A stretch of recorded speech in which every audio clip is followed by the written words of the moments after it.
Je commence ce webinaire par une petite histoire, une petite anecdote.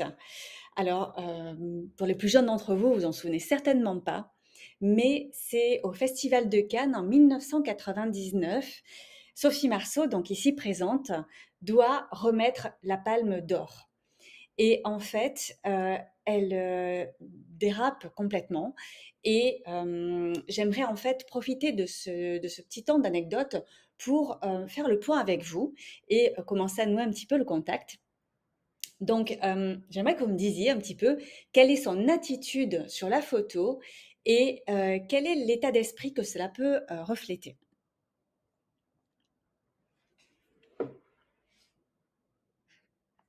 Dites-moi ce que vous en pensez, quelle est sa position, comment est-ce que elle dirige sa tête, ses yeux, comment sont-ils, ses mains, et qu'est-ce que ça peut refléter comme état d'esprit de l'actrice.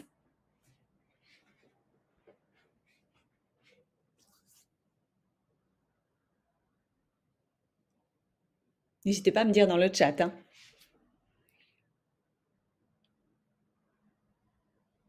Oui, perte de maîtrise de la situation, tout à fait. Émilie, le trac, le stress. Mhm.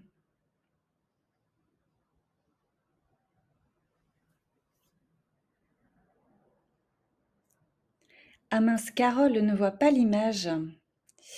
Alors, je sais pas comment ça peut se faire dans la mesure où les autres voient. Comment je pourrais faire? Euh, En fait, Carole, je vais te donner 2 minutes peut-être pour... alors, ouais, non, Carole, en fait, tu es là depuis le début, donc c'est pas normal que tu ne vois pas.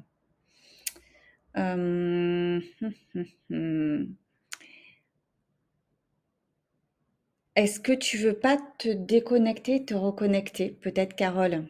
Est-ce que, en fait, avec la connexion que je t'ai donnée, en fait, revenir en arrière. Tu te déconnectes et tu te reconnectes.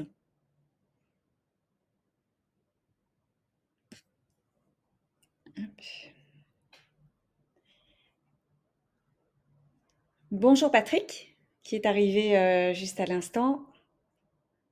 Je suis ravie de t'accueillir.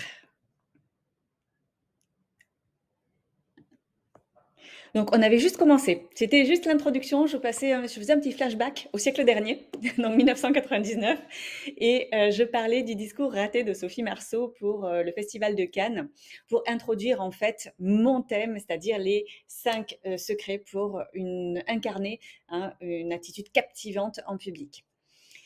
Et on voit qu'en fait l'actrice, eh bien, on a plus ou moins participé, hein, est perdue. En fait, c'est comme si elle avait perdu le fil de son discours, elle est paniquée, elle se cache le visage comme si elle voulait en fait, arrêter le contact avec, éviter le contact avec le public et elle ferme les yeux. Donc et effectivement dans le même ordre d'idée, elle veut en fait se cacher. Et en fait, là où je voulais en venir, c'est qu'à l'époque, déjà en 1999, Sophie Marceau est une grande actrice. Et c'est pas sa première prise de parole en public. Elle est attendue. En plus, c'est quelqu'un qui a du charisme. Elle est belle. Vraiment une jolie femme aussi. Elle aurait tout pour incarner une présence captivante en public. Et pourtant, ben, c'est la catastrophe. Et alors, c'est ce que nous allons découvrir aujourd'hui. Euh, que lui a-t-il manqué ou comment doit-on s'y prendre pour avoir une présence magnétique, pour captiver son auditoire? Pourquoi est-il essentiel aujourd'hui de savoir prendre la parole en public et de maîtriser les bases des techniques oratoires? Alors là aussi, je suis obligée de revenir un petit peu en arrière.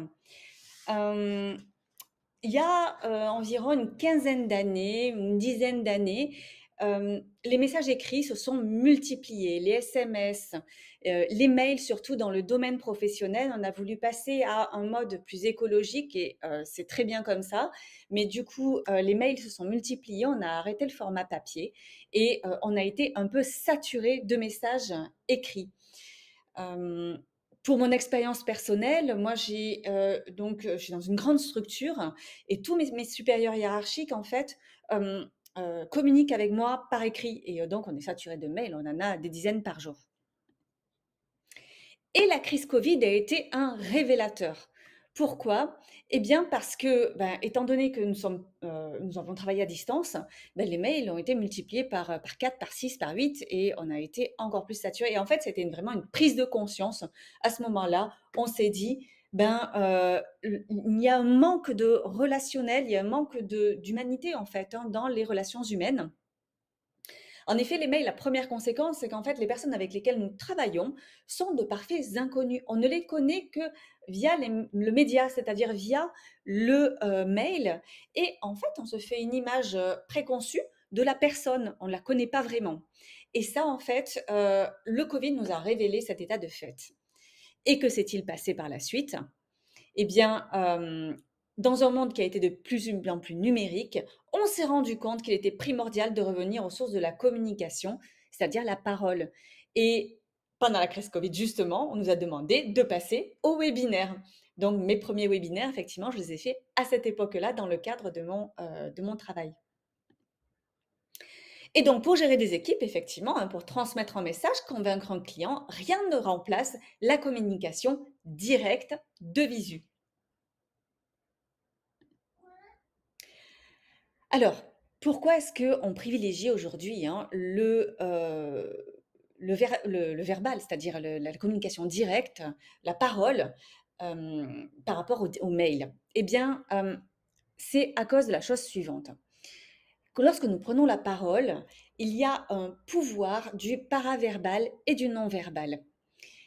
Alors, qu'est-ce que le paraverbal et le non-verbal? Je vais vous expliquer tout de suite. C'est une théorie en fait qui date de 1957 de mémoire d'Albert Mehrabian. Et il a institué donc cette règle des 3 V. Et il dit que dans la communication, donc lorsqu'on parle, hein, lorsqu'on communique oralement, il y a 7% du message simplement qui est imprimé par notre interlocuteur, hein, qui est médiatisé par le verbal. 7% seulement. Moi, quand j'ai vu ça, j'ai été très très étonnée. 38% qui passent par le vocal. Alors, qu'est-ce que le vocal? Eh bien, c'est l'intonation, c'est l'accent, le rythme des phrases, l'articulation. Donc, tout ça est extrêmement important dans la prise de parole en public. Et enfin, vous voyez sur le camembert, là à gauche, 55% qui passent par le non-verbal, c'est-à-dire le visuel, le langage corporel, la posture, l'expression du visage et le regard.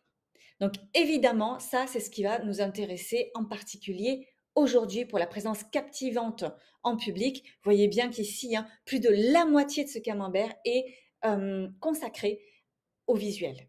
Donc voilà, on va s'intéresser aussi au vocal, mais en particulier au visuel.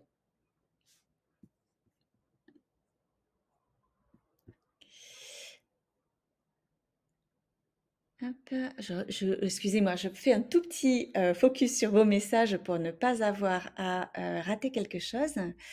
D'accord, des programmes de santé pour les populations. Très bien, Antoine.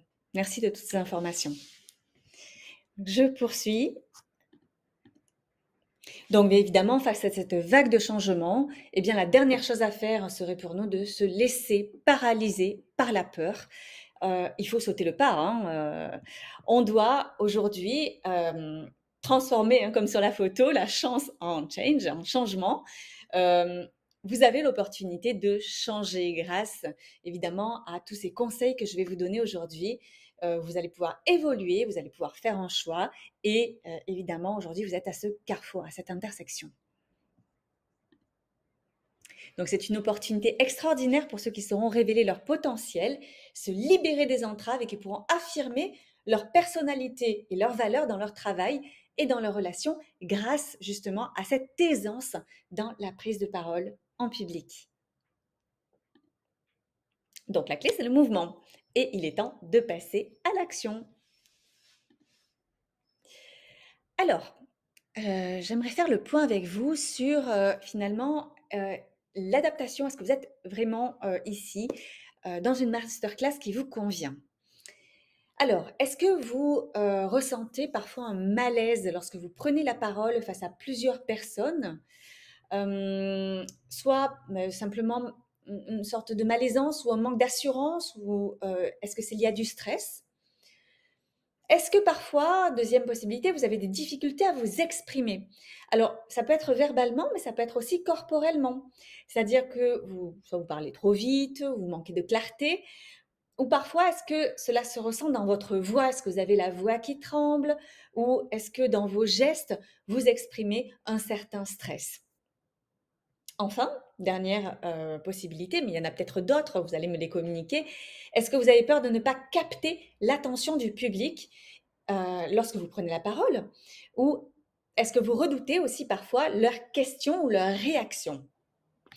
Alors, si vous êtes reconnu dans les cas de figure, précédemment évoqués, eh bien, vous êtes au bon endroit. Je me présente, donc je suis Sarah Bénard et j'ai créé Sarah Bénard Coaching pour la prise de parole en public. Alors, j'ai réussi à organiser ma vie en alliant mes aspirations professionnelles avec mes passions, puisque je suis enseignante à la base, hein, je suis agrégée de lettres et j'ai, des lycéens et des étudiants, depuis, 20 ans. Je suis également, ex-directrice artistique d'une troupe de théâtre, donc j'ai, dirigé pendant 5 ans, dont vous voyez l'affiche donc au milieu. On a repris des pièces célèbres qu'on a adaptées pour, des étudiants et je suis également chanteuse lyrique, donc vous voyez, sur l'image de gauche. Donc j'ai chanté là, pour, le mariage en Alléluia de Jeff Buckley, pour, le mariage de mes amis. Et je fais également cette semaine donc, un petit récital, donc dimanche, et ceux qui me suivent sur mon Facebook, auront des nouvelles, je ferai une petite story là-dessus. Donc en fait, voilà, j'ai réussi à, faire ce que j'aime dans la vie et à organiser un petit peu tout ça en fonction de mes passions. Aujourd'hui, vous pouvez bénéficier de 20 ans d'expérience en termes d'édification de discours, puisque, j'enseigne depuis 20 ans, hein, d'expression scénique, puisque je coach mes étudiants, depuis de nombreuses années, que ce soit pour leurs examens ou dans le cadre du théâtre, mais également pour le placement de la voix, puisque, voilà, j'apprends le chant lyrique depuis que j'ai 16 ans, donc ça fait même plus de 20 ans. Je ne dirai pas mon âge, mais voilà, ça fait plus de 20 ans. Poursuivons. Donc, on va rentrer dans le vif du sujet. Est-ce que vous êtes toujours là, toujours focus? J'espère que oui, puisque nous allons voir aujourd'hui donc les 5 secrets pour incarner une présence captivante sur scène. C'est parti. Alors, secret numéro 1, c'est une voix magnétique. Rien de pire que la voix monocorde. Il faut absolument, si vous voulez prendre la parole en public, apprendre à utiliser votre voix. Alors, mon premier conseil, c'est utiliser une voix mixte. C'est-à-dire, en fait, ça je l'explique en fait de manière très détaillée dans des vidéos que j'ai publiées récemment. C'est une voix qui permet, chez la femme en tout cas, chez l'homme c'est un peu différent, d'articuler la voix de poitrine, donc on entend ici, hein, euh, et la voix de tête qui est beaucoup plus aiguë.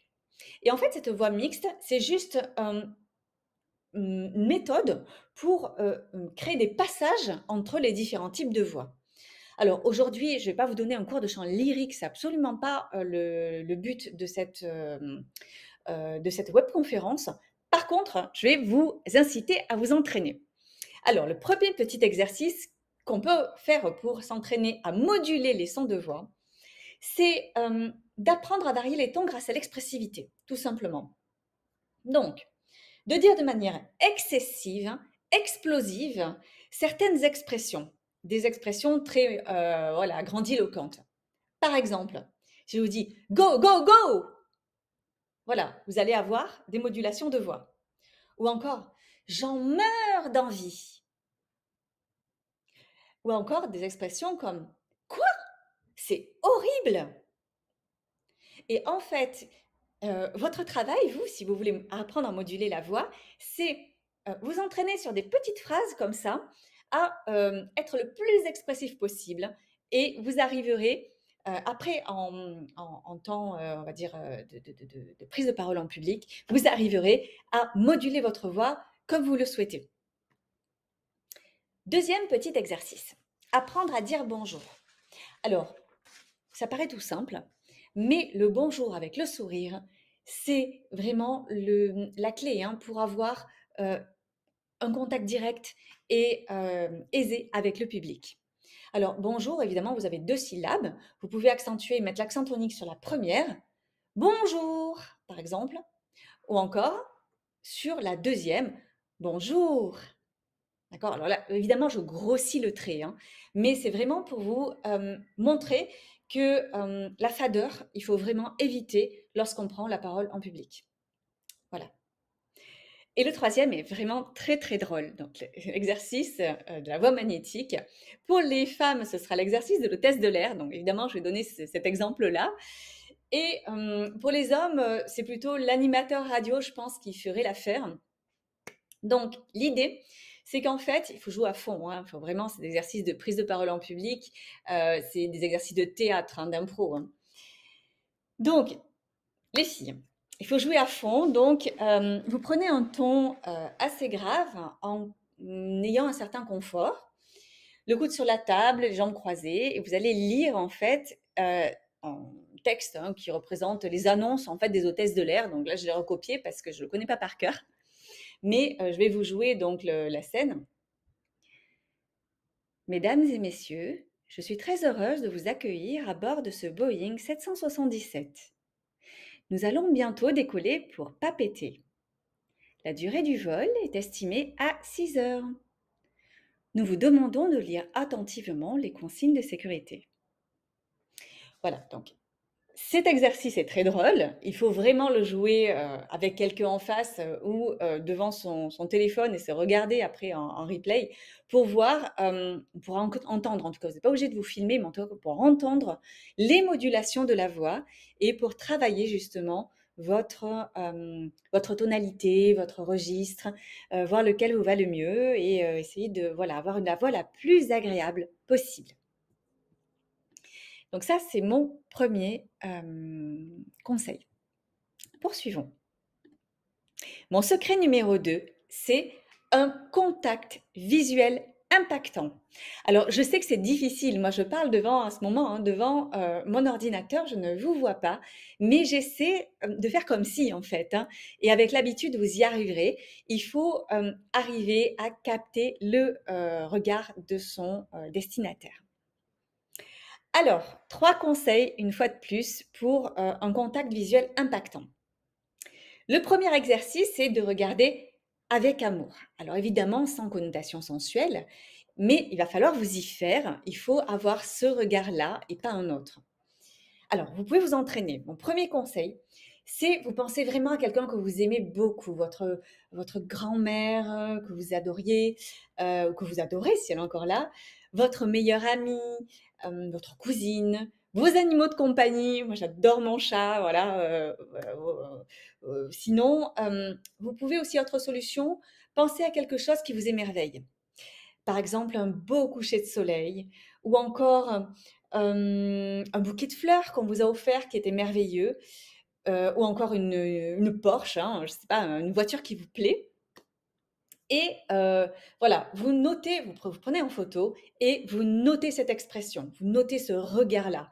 Et il faut que vous habituiez à avoir cet impact visuel avec votre public. Voilà pour mon premier conseil. Alors, toujours pour le regard visuel impactant, il faut apprendre à poser son regard. Que signifie poser son regard? Eh bien, rien de pire qu'un regard fuyant ou un regard vide. Il faut absolument que vous arriviez à, si vous êtes en public, en présentiel, à regarder les personnages les personnes, pardon, pas les personnages des formations professionnelles, les personnes qui sont autour de vous avec intensité. Comment faire? Eh bien, on s'entraîne. Alors, vous êtes chez vous et vous prenez des post-it, donc des petits post-it, et vous les collez un petit peu partout sur les murs. Ensuite, vous pouvez faire ça aussi avec des ballons de baudruche, c'est encore plus drôle. Donc, vous gonflez des ballons, c'est un peu plus long à faire, hein, et vous leur faites des petits smileys ou pas des smileys, vous faites tout un tas d'expressions et pareil, vous les mettez un petit peu chez vous dans votre séjour, dans une pièce relativement volumineuse. Et ensuite, vous prenez votre discours et vous le lisez, il faut l'avoir un petit peu mémorisé, en regardant 2 secondes chaque post-it ou chaque ballon de baudruche qui se trouve en face de vous. Et ça vous apprendra à poser votre regard. Je poursuis. Mon troisième conseil, vous le faites in vivo. Donc, imaginez un petit apéro entre amis. Et là, vous demandez qui reveut une bière ou qui reveut, j'en sais rien moi, un verre de vin. Et vous n'avez pas de réponse. Il y a plusieurs personnes, 5-6 personnes, peut-être plus. Et là, prenez le temps, faites l'exercice, hein, vraiment, vous verrez ce que ça donne. Prenez le temps de fixer chaque personne à qui vous avez posé la question, en fait. Hein. Pendant 2 secondes, vous comptez 1, 2 dans votre tête. Et cela vous permettra, en regardant dans les yeux, hein, de vous habituer à regarder les personnes. Voilà, voilà. Donc, je parle beaucoup. Est-ce que vous suivez toujours? Est-ce que vous êtes toujours avec moi? J'ai Aline qui est arrivée. A priori, bonjour Aline. Je ne sais plus si je t'avais vu ou si je ne l'ai pas vu. Voilà. Je poursuis. Est-ce que vous suivez? Dites-moi dans le chat si ça vous plaît, si ces conseils vous paraissent pertinents. Est-ce que vous attendiez à ça? Parce que moi, je fais mon discours en solo. Et oui, merci Antoine. Et du coup, je continue si ça vous plaît. Mon troisième conseil, c'est un langage corporel gagnant. Alors, nous allons d'abord faire le point sur tous les signaux qui vous trahissent en public. Alors, je ne sais pas si vous connaissez un petit peu le langage du corps, mais c'est assez perturbant en fait. Quand on le découvre pour la première fois, on se dit, mon Dieu, si la personne en face décrypte tout, je suis dans la panade parce qu'en fait, on est trahi malgré soi par le langage corporel. Par exemple, tête inclinée légèrement vers la gauche ou tête inclinée légèrement vers la droite. Vous le repérez si vous voyez l'oreille droite ou si vous voyez l'oreille gauche, en fait. C'est un petit moyen pour que vous sachiez un petit peu ce que pense la personne. Et donc, quand elle tourne la tête vers la droite, c'est en fait l'analytique. La personne raisonne, est dans l'analyse et dans le... oui, c'est ça, dans le concret en fait. Hein. Alors que si elle tourne la tête légèrement vers la gauche, la personne est plutôt dans l'empathie. Donc voilà, ça c'est des petits signaux qui peuvent vous trahir, ou pas hein, d'ailleurs, vous pouvez en jouer. Les démangeaisons. Alors quand on se gratte, quand on voilà, se touche le nez, etc., etc., eh bien ça signifie qu'il y a une discordance entre la parole et la pensée.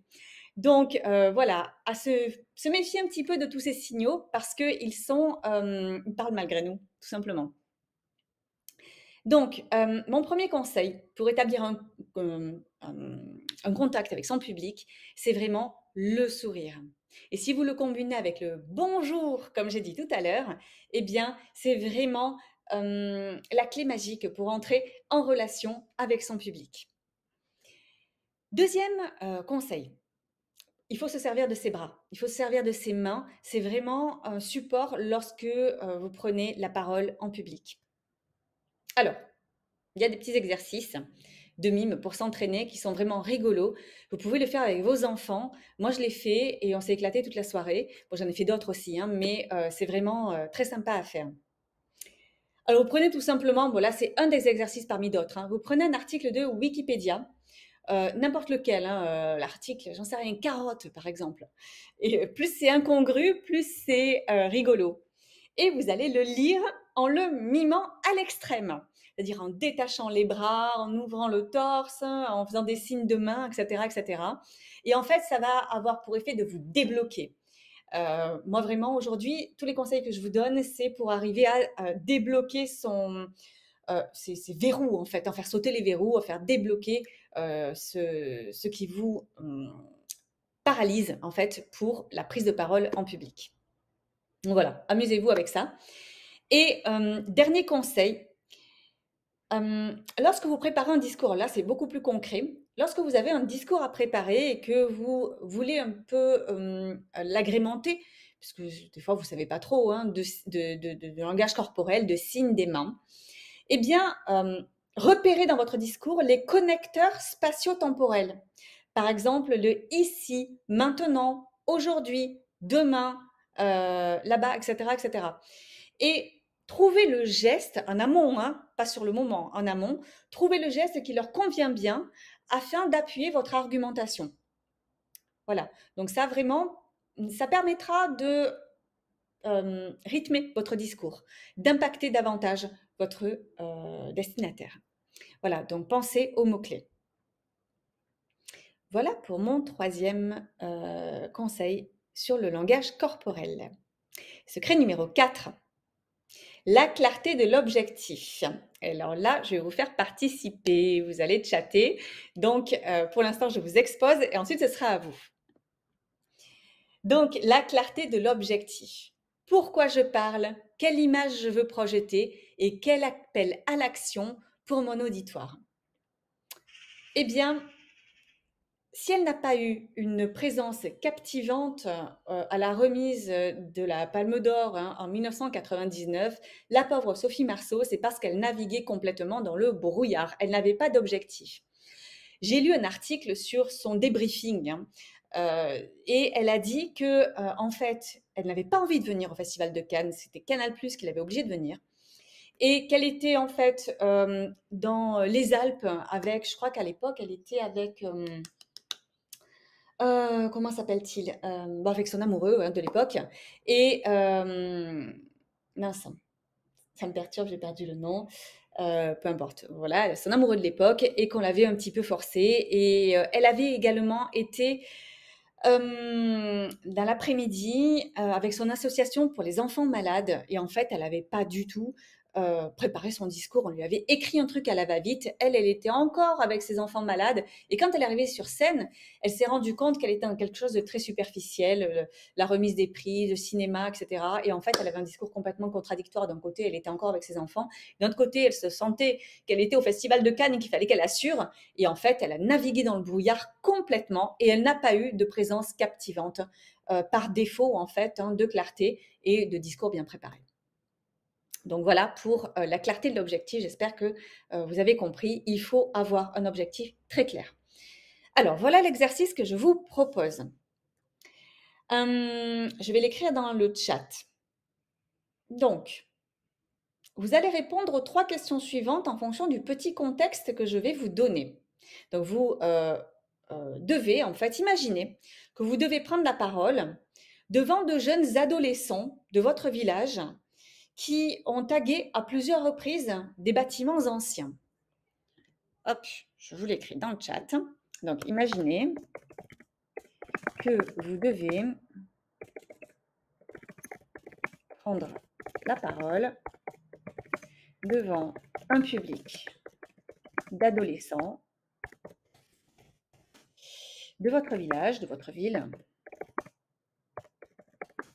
qui ont tagué à plusieurs reprises des bâtiments anciens. Hop. Donc, voilà, je n'ai pas fait de faute. De votre ville qui ont tagué à plusieurs reprises des bâtiments anciens. Alors, vous allez, à partir de ce petit scénario, répondre aux 3 questions que je vous ai posées dans le slide. Donc, pourquoi je parle? Quelle image je veux projeter? Et quel appel à l'action pour mon auditoire? Allez-y.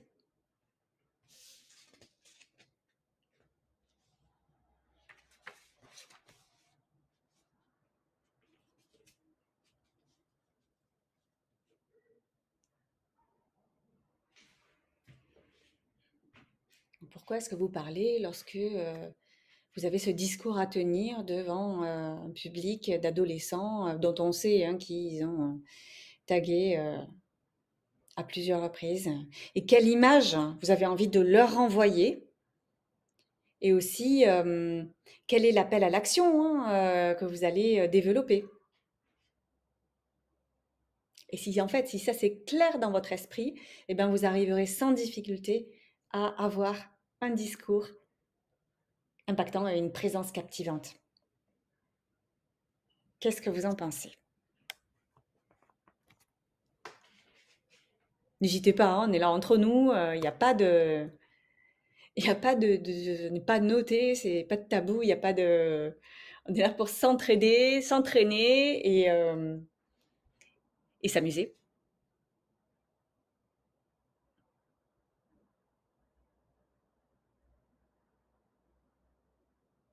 Qu'est-ce que vous en dites? Pourquoi parlez-vous?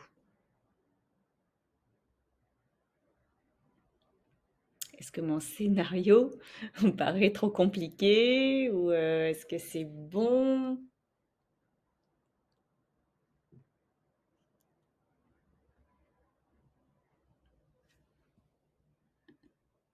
Oui, je parle pour leur faire prendre conscience des conséquences de leurs actes. Mhm.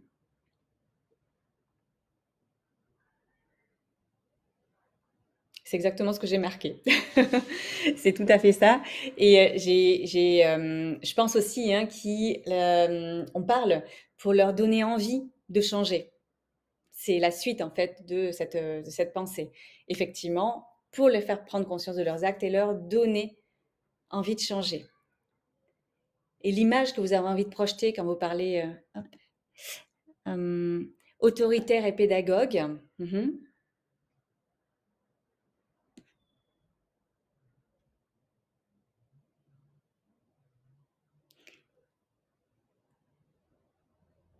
Notion de beauté, d'esthétique, demander aux adolescents de s'impliquer.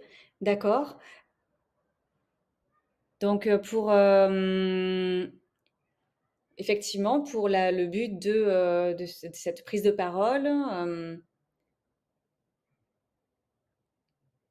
Alors, Antoine, ouais, je pense qu'en fait, lorsque tu as écrit demander aux adolescents de s'impliquer dans la solution, c'est l'appel à l'action, hein, c'est le troisième item. Je pense que c'est ça. Et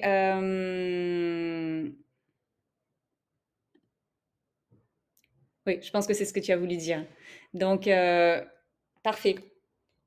On veut s'engager, c'est ça. À ce qu'ils changent de comportement, à ce qu'ils s'impliquent pour. Je parle pour attirer l'attention. Donc, Aline, des jeunes sur l'importance de s'exprimer autrement. Tout à fait, bravo. Donc, l'importance de s'exprimer autrement. Des conseils, il est possible de s'exprimer autrement que par des tags.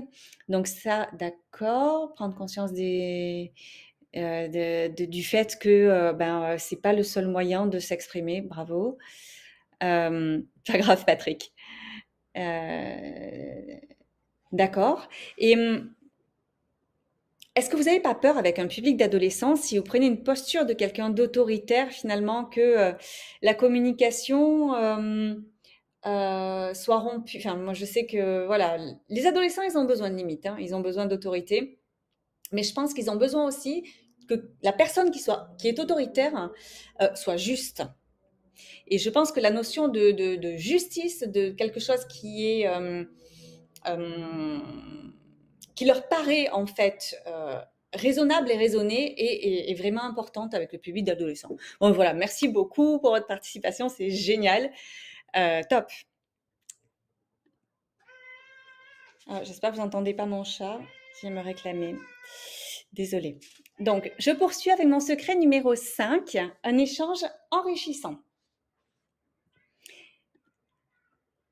Alors, pour avoir évidemment une présence impactante et captivante avec son public, eh bien, rien de tel que l'échange. Alors, l'échange, évidemment, il n'est pas non-stop, hein. C'est vous qui êtes le chef d'orchestre et vous allez programmer des périodes d'échange. Donc, comme vous voulez en fait, hein, vraiment lorsque ça vous semble vraiment utile. Donc, évidemment, votre public va vous demander des explications ou rebondir ou vous poser des questions, etc. Et alors, mon premier conseil, c'est pour bien rebondir sur les questions. Comment fait-on? Eh bien, en amont, il faut préparer quelques questions potentielles que votre public pourrait vous poser. Et vous allez, en fait, préalablement répondre à ces questions. D'accord? Et attention, pour rebondir, c'est pas la chose, c'est pas fini. Il faut que, en fait, dans votre réponse, donc vous répondez à la question, et à la fin, vous rajoutez une petite formule du type « Et c'est pourquoi », tatati tatata, ou « c'est justement », ou encore « c'est la raison pour laquelle », ou encore « le fait est que », et vous faites une transition sur votre conclusion. Voilà, donc en fait, l'intérêt de préparer vos réponses en amont, c'est en fait de rebondir dessus, de rebondir sur ces questions qui vous seront posées par le public. Donc ça, il n'y a pas beaucoup de personnes qui le font. Généralement, on prépare des questions, mais on n'a pas la deuxième partie, c'est-à-dire le fait de rebondir pour pouvoir en arriver là où on veut, nous. Donc ça, c'est essentiel.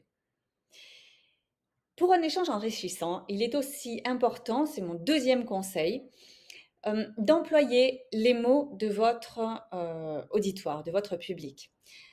Leurs mots sont toujours les meilleurs.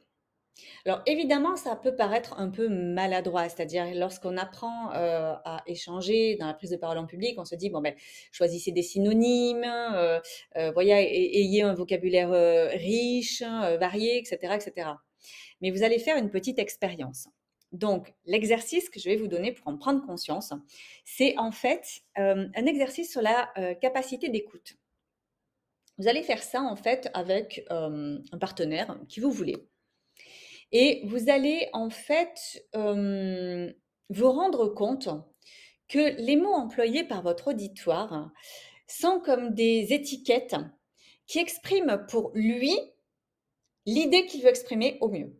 Il n'y a pas de meilleur mot que ceux qu'il a employés. Et pour en fait persuader votre auditoire ou l'engager à passer à l'action, eh bien, il faut éveiller son intérêt en employant ses propres expressions. Voilà. Alors, quel est l'exercice en question? Vous prenez un partenaire. Alors, le mieux, c'est quand même que la personne ne soit pas forcément au courant que c'est un exercice, parce qu'en fait, il ne sera pas très spontané. Il vaudrait mieux que vous fassiez ça avec, je ne sais pas, votre conjoint, votre fils, etc., ou n'importe qui, votre fille, votre mère. Hein, et vous choisissez un sujet de conversation, donc ça lui paraîtra naturel. Et vous lui demandez, qu'est-ce qui est important pour toi dans ce sujet de conversation? Et là, la personne va vous répondre, ah ben, ce qui est important pour moi, c'est ceci et cela. D'accord? Et vous notez mentalement ce qu'elle vous a dit, hein, c'est ses propres expressions. Et là, vous lui répondez, ah, ce qui est important pour toi, c'est... Et vous utilisez des synonymes. Et vous regardez sa tête, vous regardez ses expressions. Et dans un deuxième temps, après avoir fait ça, vous répétez la même chose, mais en employant ses propres mots. Ah oui, je comprends bien que ce qui est important pour toi, c'est... Et clac, vous employez ses propres mots. Et là, vous observez à nouveau sa réaction. Et là, fin de l'exercice, vous pouvez mettre au courant votre partenaire et essayer d'avoir un échange ensuite sur l'impact des mots employés. Et vous verrez en fait que la personne sera souvent plus réceptive lorsque vous aurez reformulé avec ses propres mots. Ça paraît tout bête, hein, mais finalement, le plus simple et le plus efficace. Voilà pour ce dernier conseil. Je vois qu'il y avait Antoine qui avait répondu aussi pour l'exercice précédent. Je suis désolée Antoine, je ne vous ai pas vu à temps. Voilà. Mais trouver une personne qui les comprend. Donc ça, c'était pour... alors, j'essaie de voir ce que vous m'avez répondu.